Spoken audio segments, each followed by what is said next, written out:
So ito guys yung part 2, hindi pa rin natin siya natatagtag.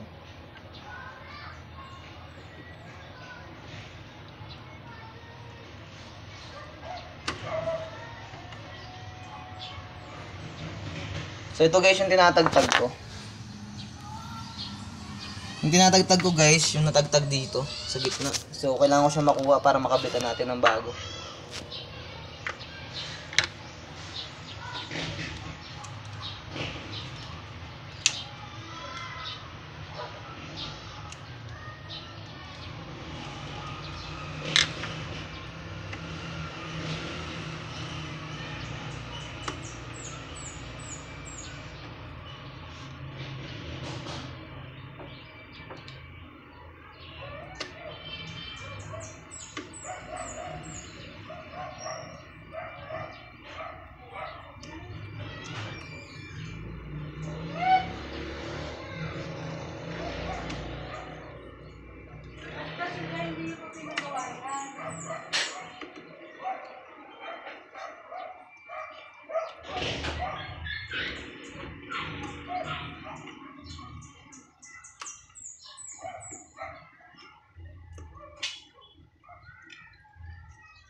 Ganyan din sa akin, hindi ko na pinagawa.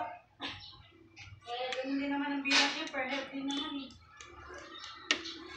Isa gumastos. Kabayad pa. Hindi sa amin ganyan din.